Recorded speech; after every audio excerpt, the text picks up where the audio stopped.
जय माँ काली। तो आज जो मैं जानकारी आपके लिए लेकर आई हूँ, ये जानकारी है भोग के विषय में।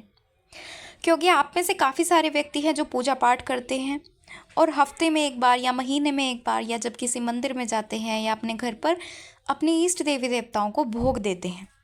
तो क्या आपको पता है कि जो आपके द्वारा लगाया गया भोग है वो आपके इष्ट को स्वीकार हो भी रहा है या नहीं? या ऐसा भोग लगाने का कौन सा तरीका होता है जिससे आप अपने इष्ट देवी देवताओं को वो भोग दें और वो आपके भोग को स्वीकार करें?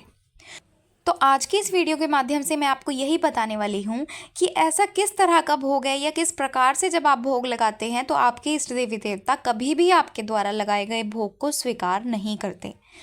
फिर चाहे आपने 56 भोग ही क्यों ना अपने इष्ट देवी देवता के लिए बनाया हो, वो तब भी आपके उस भोग को स्वीकार नहीं करेंगे।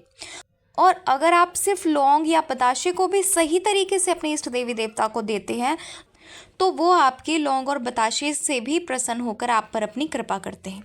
तो अगर आप भी इन तरीकों के बारे में जानना चाहते हैं तो वीडियो को एंड तक ज़रूर देखें। और अगर आप हमारे चैनल पर नए हैं और हमारी वीडियो को पहली बार देख रहे हैं तो हमारे चैनल को सब्सक्राइब करना बिल्कुल भी ना भूलें और इसके साथ ही नोटिफिकेशन बेल को ज़रूर प्रेस करें और ऑल पर क्लिक करें ताकि इस प्रकार की जानकारियाँ सबसे पहले आपको मिले।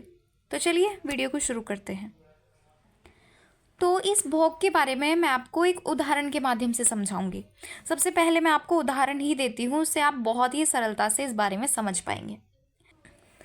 तो जैसे मान लीजिए जब आप अपने घर में किसी रिलेटिव्स के पास जाते हैं या आपके परिवार का कोई सदस्य होता है उनके आप घर में जाते हैं और वो व्यक्ति आपके लिए खाना लाकर सिर्फ रख दें, तो क्या आप उस खाने को खाओगे? या आपको क्या पता चलेगा कि वो खाना किसके लिए आया है?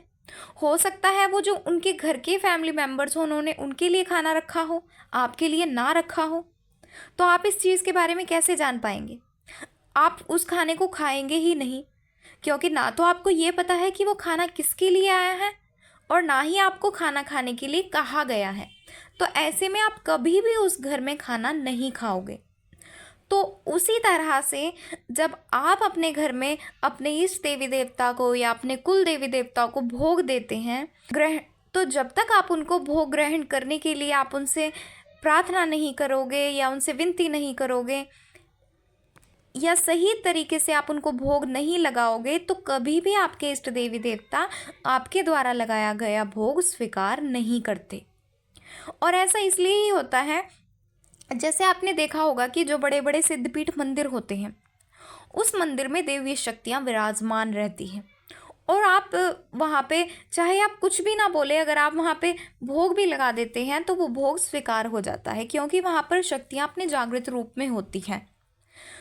लेकिन हमारे घर में इस तरह से शक्तियाँ जागृत नहीं होती।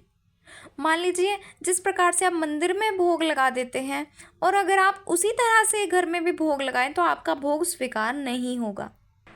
मान लीजिए आपने माँ काली के लिए हलवे का भोग बनाया है और आप माँ काली के सामने हलवे का भोग रख देंगे तो माँ काली कभी भी ऐसे में आपके द्वारा लगाए गए भोग को स्वीकार नहीं करेगी। क्योंकि जब भी आप माँ के लिए भोग लगाएं तो सबसे पहले आपको उस भोग को अपने हाथ में लेना होगा। माँ काली से प्रार्थना करनी होगी कि हे माँ काली, मैंने आपके लिए ये भोग बनाया है, कृपया करके इस भोग को स्वीकार करें। जब तक आप ऐसे नहीं कहेंगे तब तक माँ काली कभी भी आपके द्वारा लगाए गए भोग को स्वीकार नहीं करेगी। और इसके साथ ही आप दूसरी बड़ी गलती ये करते हैं भोग लगाते समय। मान लीजिए आपके सामने माँ काली की प्रतिमा है और आप माँ काली को भोग लगा रहे हैं। आप में से काफ़ी सारे व्यक्ति ऐसे होंगे जो केवल ये बोलते हैं कि हे माँ भोग स्वीकार करो। तो आप ऐसे में कौन से माँ के लिए आपने वो भोग बनाया है? आपकी कुल देवी भी हो सकती है, अन्य कोई देवी भी हो सकती है। तो जब तक आप उस देवी का नाम नहीं लेंगे तब तक वो देवी उस भोग को स्वीकार नहीं करेगी। लेकिन अब आप में से काफ़ी सारे व्यक्ति के मन में ये प्रश्न होगा कि देवी तो एक ही है, उनके स्वरूप ही अलग अलग हैं, तो माँ कैसे उस भोग को स्वीकार नहीं करेगी?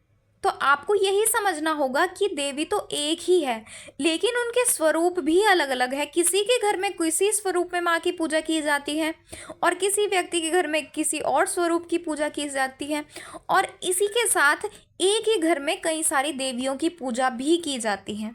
आपकी कुल देवी भी हो सकती है, आपकी इष्ट देवियाँ भी हो सकती हैं, और भी अन्य कई देवियाँ होती हैं, कई ग्रामीण देवियाँ भी होती हैं। तो ऐसे में जब भी आप भोग लगाएं तो आपको केवल ये नहीं कहना कि हे माँ भोग स्वीकार करें, आपको उस देवी का नाम लेना है। जैसे कई व्यक्तियों के घर में शीतला माता होती है, कई व्यक्तियों के घर में काली माता भी होती है, कई अन्य कोई ग्रामीण देवियाँ भी होती है। तो इस तरह से जब भी आप भोग लगाएं तो आपको ये दो बड़ी गलतियाँ बिल्कुल भी नहीं करनी है। सबसे पहली गलती तो ये होती है कि भोग को कभी भी ऐसे ही मंदिर में ले जाकर ना रखें। आप सबसे पहले उनसे प्रार्थना करें कि इस भोग को स्वीकार करें। और दूसरी बड़ी गलती ये है कि आप जिस भी देवी या देवता को भोग लगा रहे हैं उनका नाम ज़रूर लें, क्योंकि जब तक आप उनका नाम नहीं लेंगे तब तक वो देवी या देवता आपके द्वारा लगाए गए भोग को स्वीकार नहीं करेंगे। और ऐसे में एक समस्या ये भी हो जाती है कि अगर आप ऐसे ही मंदिर में भोग रख देते हैं, क्योंकि आपके घर के मंदिर में इतनी ऊर्जा तो नहीं होती, ना ही आपके घर का मंदिर इतना जागृत होता है कि वहाँ पे देवी शक्तियाँ अपने पूर्ण रूप में हो, तो ऐसे में ये खतरा भी रहता है कि नकारात्मक शक्तियाँ भी उस भोग को ग्रहण कर लेती हैं। तो इसलिए जब भी भोग लगाएं तो इन बातों का खास ख्याल रखें। तो इस तरह से थी ये भोग के विषय में जानकारी। तो अगर आप भी भोग लगाते हैं और इसी तरह से आप भोग लगाते थे, आप बिना प्रार्थना किए या बिना उस देवी या देवता का नाम लिए भोग लगाते थे, तो इस प्रकार की गलती आगे से बिल्कुल भी ना करें। जब भी भोग लगाएं तो इन दो बातों का खास ख्याल रखें। आपका भोग आपके देवी देवता स्वीकार करेंगे और आप पर अपनी कृपा भी करेंगे। तो आशा है आपको जानकारी पसंद आई होगी। और अगर आप हमारे चैनल पर नए हैं और हमारी वीडियो को पहली बार देख रहे हैं तो चैनल को सब्सक्राइब करें, नोटिफिकेशन बेल को प्रेस करके ऑल पर ज़रूर क्लिक करें और इसके साथ ही वीडियो को लाइक ज़रूर करें। तो चलिए मिलते हैं अगले वीडियो में कुछ नई जानकारी के साथ। जय मां काली।